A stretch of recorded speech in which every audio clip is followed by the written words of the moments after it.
That was the mantra my parents repeated after I graduated high school, planning to work me to the bone. The thought of living that way for the rest of my life was unbearable. I was determined to escape, no matter the cost. I had no idea then how drastically my choices would alter my future. My name is Fiona, and I'm 40 years old. I work and live at a hotel owned by my Uncle Henry. We're not just a part-timer. I'm the front office manager. It's been over 20 years since I first set foot in this hotel, all because of an event I'd rather forget. Today, I want to share that story with you. I grew up in a typical rural town. My father worked in an office, and my mother managed our home. We were an ordinary family, filled with love and care like any other. But everything changed with the birth of my younger brother, who was born 10 years after me. At last, our family had a boy. Our future seemed secure. My parents were overjoyed. Dad's family home was just an average house, not linked to any particular business. In our rural community, boys were still preferred. Girls were seen as temporary investments. Eventually, they'd leave home, while a boy would stay and bring home a hard-working wife. It didn't take long for them to start neglecting me. I was thrilled to have a little brother, and with being 10 years older, maternal instincts kicked in. I wanted to take care of him. But my parents warned me sternly, "Don't get too close to him. Who knows what you might do to our precious boy?" They would leave cheerfully, leaving me behind. Daniel, as they named him, quickly became the center of their world, adored far more than they ever had cared for me. "Let's get dressed, Daniel, and go out. Today we'll buy you anything you want," they would say with enthusiasm, while I was left behind. "Fiona, you stay and do the chores, clean, do the laundry, and prepare dinner. You're not as endearing as Daniel." With those words echoing in my mind, I desperately sought their approval. I followed their instructions meticulously, trying to be the perfect daughter in hopes of winning their affection. But no matter how hard I tried, their love never returned to me.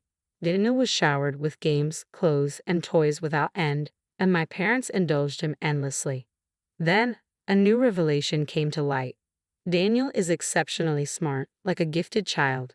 They discovered he was highly intelligent, with exceptional abilities. According to Mom, a medical checkup revealed his IQ was above average for his age. "He is a genius. We've suspected it since birth," they boasted. "Indeed, you are our child. We look forward to your future." My parents' devotion to Daniel only grew stronger. Their indulgence reached new heights as they took him on trips to stimulate his curiosity and spent lavishly on his education. The money poured into Daniel's upbringing far exceeded what a regular salary family could manage. Our finances were quickly drained and poverty set in.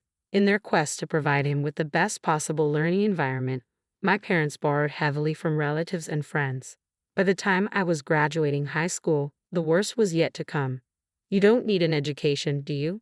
Once you finish high school, start working and earning money," they told me bluntly. I had never imagined that my own college dreams would be sacrificed for Daniel's education. I was eager to go to college and study, but my parents were enraged by my aspirations. "Our family isn't wealthy enough to waste money on someone useless like you. Your grades aren't even that great, so don't be selfish. Investing in Daniel is clearly a much better choice than spending money on you." Despite my desperate pleas, my parents' decision was final. "We have no use for someone who doesn't contribute. Our priority is all that matters." Their words crushed my spirit. I felt like an unwanted child. That day, I cried bitterly, cursing my unjust fate. In the midst of my tears, I remembered Uncle Henry's hotel, a place we had often visited before Daniel was born, when I was still loved and cherished by my parents. With those memories in mind, I decided to go to Henry's hotel. "Is that you?" Henry and Jennifer, who were cleaning the front entrance, hurried over when they saw me. Overwhelmed by relief and shame, I broke down in tears. They listened patiently as I recounted my story. After I had finished, Henry said, "I'm sorry you've had such a hard time, Fiona. Why don't you come work here? We're always short on staff. If you don't want to stay at home, you can work with us." Henry smiled and immediately contacted my parents. "I'll take care of Fiona from now on. You can do as you wish with her." "Fine, use her however you want. Just make sure to send us the money," they responded. "Understood, but as an apprentice to earn $600, that's the most I can offer." $600? That's far too low. "Look, I'm not doing this as a favor. I'm hiring someone with no experience. She'll be living and working here, so we'll cover her board and lodging. After those deductions, $600 is fair. It's not charity.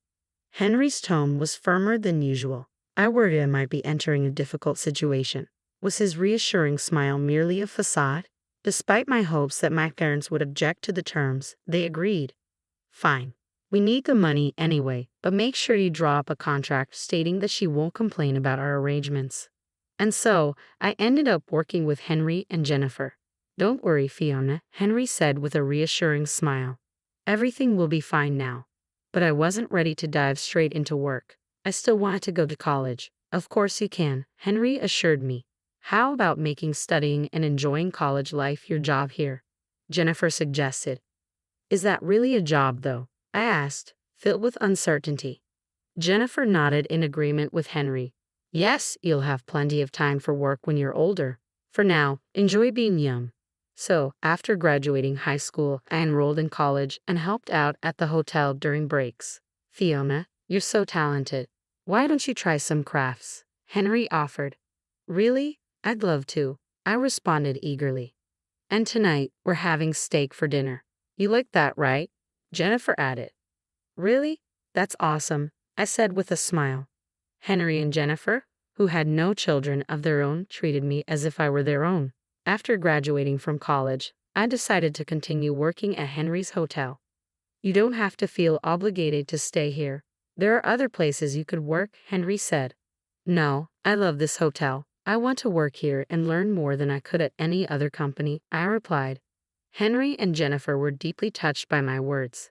The hardships I faced with my biological parents seemed distant compared to the happiness I found at the hotel. As an employee, Henry and Jennifer became like family to me, and I appreciated being valued as an individual despite the challenges. 10 years had passed since I first arrived at Henry's hotel. I wondered how Daniel must be doing in high school now. As I reminisced about the past, I continued cleaning the guest rooms. Suddenly, I heard a familiar voice. Hey, what's going on here? I turned to see my parents, whom I hadn't seen in a long time. Where's the money? We haven't received this month's payment. What's going on? Where is she? She's supposed to be working properly, right? My parents demanded, confronting Henry and Jennifer. Come inside, Henry said with an unusually stern expression while Jennifer looked at my parents with icy disdain. The 5 of us, my parents, Henry, Jennifer, and I, sat down for a discussion. My father was the first to speak. What's this about?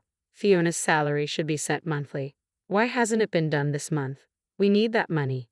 Daniel is starting college next month. How are we supposed to pay for it without that money? Don't worry about it. Is Daniel attending a private university? I felt a bit detached from their conversation. Remember the agreement. You promised not to interfere with our employees' matters, Henry said firmly. That's absurd. Fiona is our daughter, my father retorted. It's quite something for you to say that after neglecting her for 10 years and only caring about the money, Jennifer responded coldly. But their concerns remained focused solely on financial matters, as if on repeat.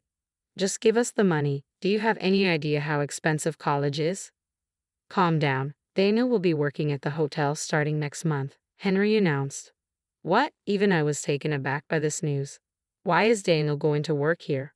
My parents asked in confusion.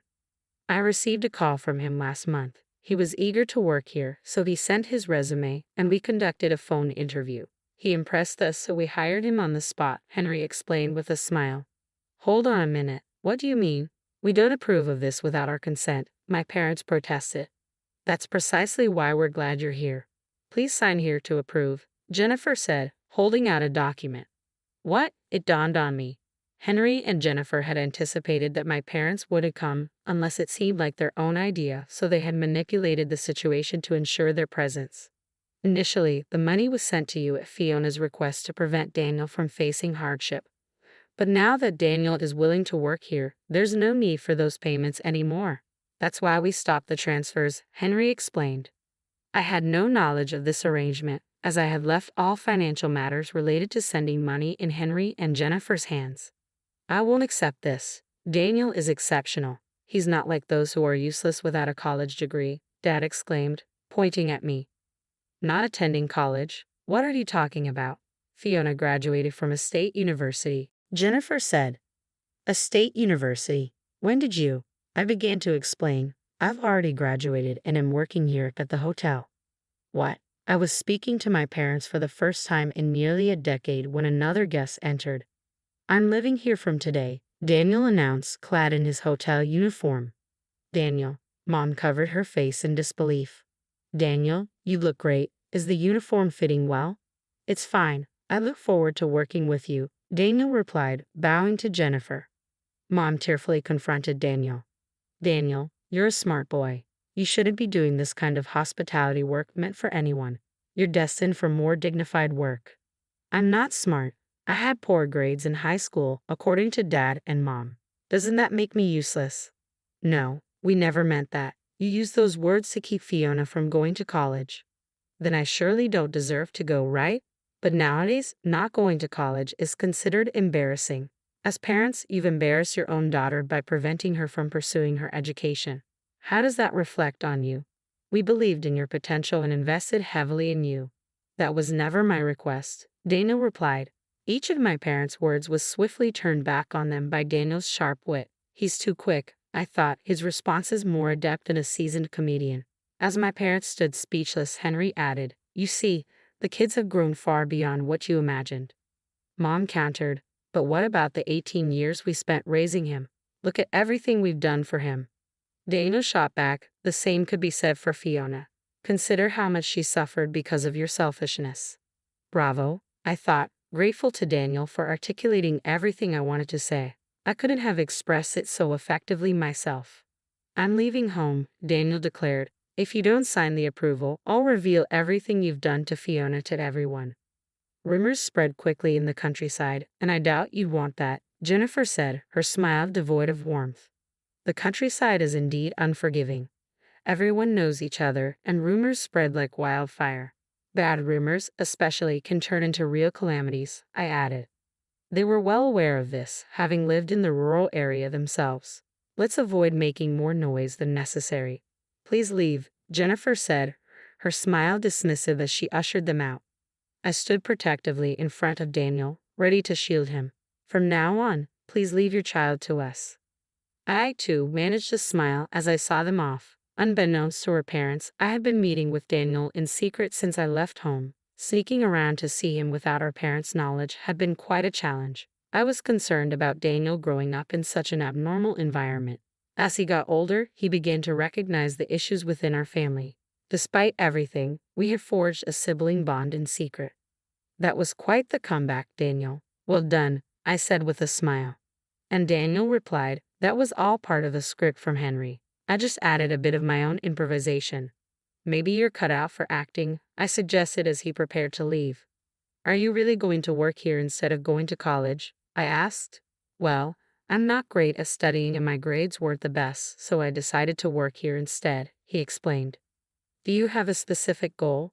What do you want to do, Daniel? I want to become a chef. That's why I asked Henry to hire me so I could learn cooking here.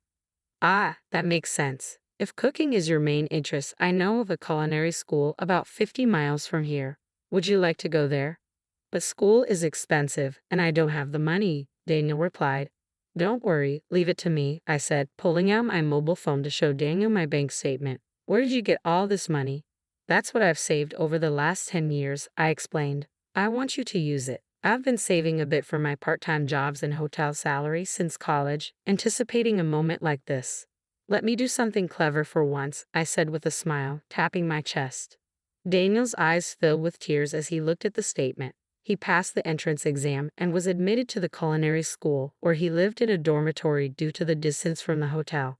After graduating, we traveled together, sampling dishes at various restaurants. Now, he's the chef and owner of a restaurant specializing in creative cuisine. He's truly the talented Daniel I always knew, excelling not just in cooking but also in business management and consulting. He seems to relish the daily challenges of his work and occasionally returns to the hotel to discuss cooking and new business strategies with Henry and Jennifer. One day, I'd like to return to this hotel after gaining more experience, Daniel said. Since then, my parents, shamed by their children's departure and exposed by neighborhood gossip, have fled their home. Who leaked the information? The house had become toxic. It's best to stay away from it. Selling their children was reprehensible. I want nothing to do with them. The house is now considered hazardous and they live in isolation quietly somewhere else. Occasionally, they contact Henry and Jennifer, hoping to hear from or see their children. "You don't have children. We're taking care of them," Henry would say. "No, but they firmly rejected us," my parents would reply. As for me, I continue to work diligently every day as the front office manager. Recently, Henry and Jennifer made me an intriguing offer. "How about eventually taking over the hotel?" Henry proposed. "We know it's a demanding job, but we believe Fiona can handle it." "Hotel manager?" Jennifer asked, visibly aged and clearly looking forward to retiring and enjoying the rest of their lives. "I understand. I'll do my best to repay your kindness," I replied without hesitation. "I'll need to stay calm and composed, considering I'll be the hotel manager one day. It's been a challenging journey, but now each day feels fulfilling. I used to live carefully to avoid upsetting my parents, but now I'm here, instructing employees to greet customers with enthusiasm and cheer. Life is truly unpredictable. Whenever I see you, you always look so vibrant and full of energy. What's your secret?" customers sometimes ask. To this, I always reply, "Perhaps it's about living